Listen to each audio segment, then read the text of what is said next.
Hello and welcome to this week's lesson on the passive. In this video, we'll be looking at active versus passive sentences, and we'll be looking at verb tense forms of the passive. Let's begin.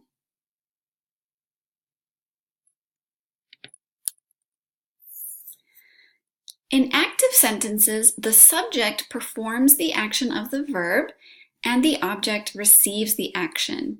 This is the typical or most common type of sentence in English. In passive sentences, the subject of the sentence receives the action of the verb and the object performs the action of the verb, but the object may or may not be included in the sentence.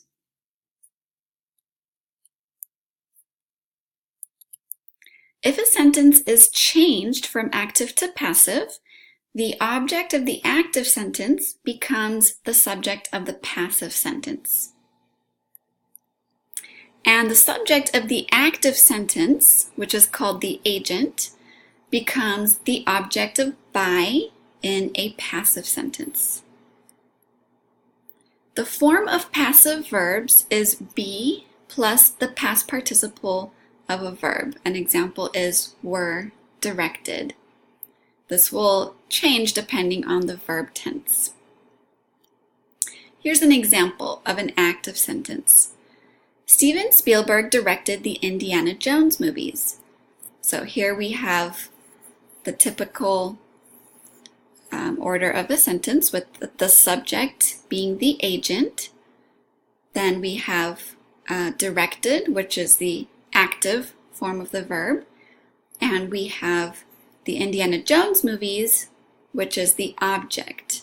So in this sentence, Steven Spielberg is the agent and he performs the action of the verb directed. He is the one who is doing the directing. If we change this into a passive sentence, we'll see that the object of the active sentence moves to the subject position of the passive sentence. So we start with the Indiana Jones movies.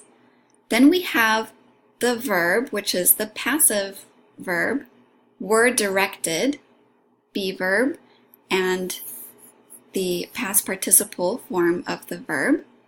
Then we have by, and then we have Steven Spielberg, which is in this sentence the object, but Steven Spielberg is still the agent, so he is still the one who performs the action of directing those movies.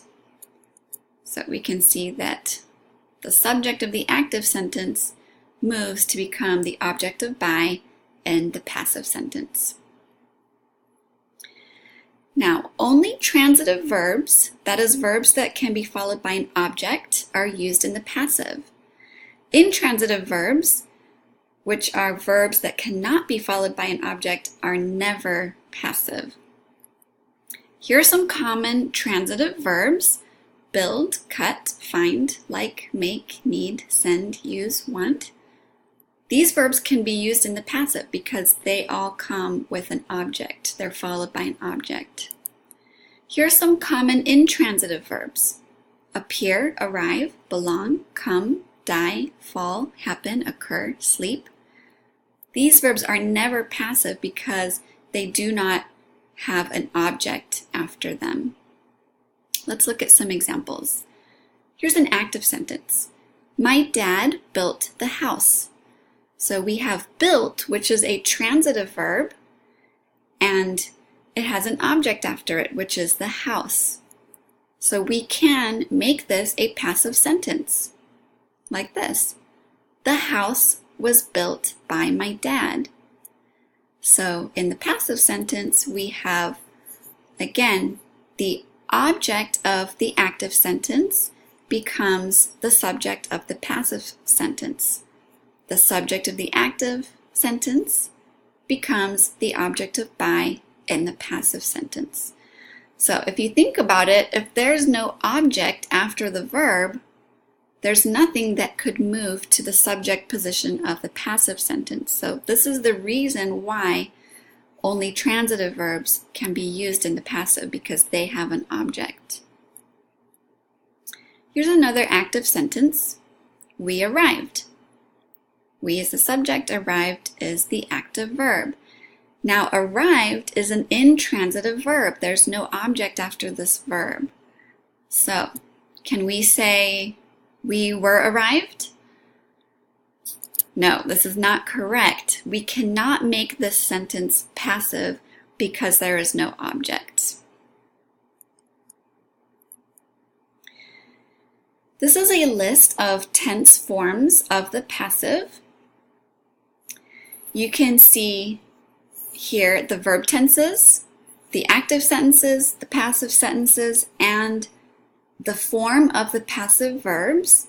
So an overview of this is just that the passive verb always has a form of the be verb and the past participle of the main verb. So you can see that here. They all end with the past participle.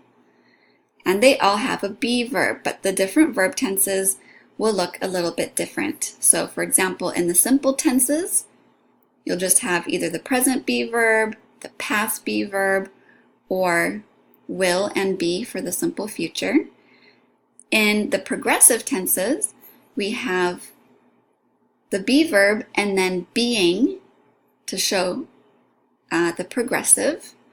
In the perfect tenses, we will start with a form of the verb have and then been.